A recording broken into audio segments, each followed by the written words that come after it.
बोल news headquarters में खुशामदीद। मैं हूं सोनिया शेख। न्यूज हेडलाइंस आपने जानी। अहम खबर शामिल करेंगे कराची से।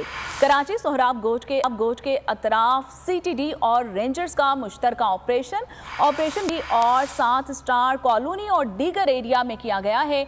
ऑपरेशन जुराइम पेशा नासिर की मौजूदगी की इत्तला पर किया गया। कानून नाफिज करने वाले इदारों की जानिब से घर घर तलाशी भी ली गई और इसी हवाले से मजीद तफसीलात जानेंगे अपने नुमाइंदे मोहम्मद काशान से। काशान, इस ऑपरेशन का अहवाल बताइएगा।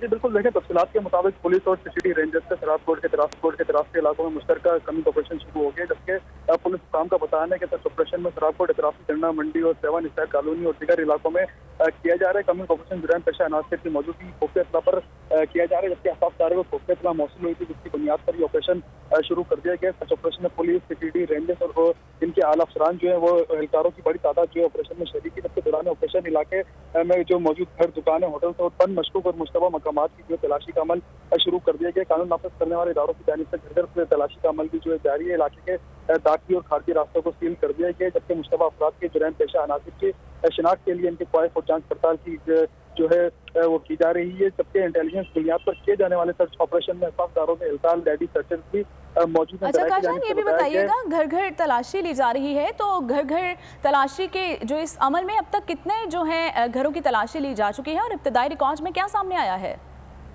जी बिल्कुल, देखें अब इब्तदाई इतराफ़ के मुताबिक जो हसासदारी की जानिब से जो बताया गया, ज़राए की जानिब से जो बताया गया 15 से 16 घर जो हैं जिनको सर्च कर लिया गया है, जबकि इंटेलिजेंस मालूमात की बुनियाद पर ये ऑपरेशन किया जा रहा है। जुराइम पेशा अनासिर की मौजूदगी की इत्तला जो है कानून नाफिज करने वाले इदारों को मिली, जिसकी बुनियाद पर ऑपरेशन शुरू कर दिया। जबकि ज़राए की जानिब से बताया गया सर्च ऑपरेशन में सिक्योरिटी ऑपरेशन 2 और ऑपरेशन 1 की टीमें हिस्सा ले रही हैं। कानून नाफिज करने वाले इदारों से वाबस्ता एहलकार अफसरान की बड़ी तादाद जो ऑपरेशन में शरीक है। ठीक है मोहम्मद काशान, बहुत शुक्रिया। तो नजर आ रहा है सामने लिखा हुआ है जुल्म मिटने के लिए 2 चीजों से मिटेगा भाई। एक, अदल की कुर्सी पे जो लोग बैठते हैं ना, वो अदल के हिसाब से फैसले करने लगे। दूसरा, कौम निकल खड़ी उस जुल्म के खिलाफ, तो जुल्म खत्म हो जाएगा। या इन दोनों में से कोई एक चीज हो जाए या दोनों हो जाए। अगर 420 का मुकदमा था, उस वक्त अदलिया में जो लोग बैठे हुए केस देख रहे थे वो पूछते ना, यार चीट हुआ कौन है? जब उनको दिखता कोई चीट नहीं हुआ, केस खत्म कर देते। तो जालिम जुल्म कर ही नहीं पाता। 9 जजेस ने नोट बिफोर किया मेरे केस को, यार 1.5 साल चला। शख्सी जमानत का केस, सेम केस इस्लामाबाद में कर दिया। एक ही इल्जाम पे 2 केस हो नहीं सकते भाई। मतलब 60 दिन का वक्त होता है। 102 दिन के बाद मैं जीत गया, केस बरी हो गया।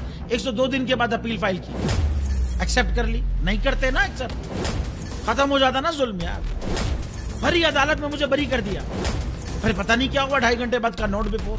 मैं नहीं सुनता ये केस, खड़े रहते अपने फैसले पे, मिट जाता जुल्म। अल्लाह ताला ने बिठाया इन कुर्सियों पे इनको यार, ये अल्लाह ताला की तरफ से फैसले करने हैं। तो या तो ये फैसले आएंगे, जुल्म मिट जाएगा, या कौम खड़ी हो जाएगी जुल्म के खिलाफ।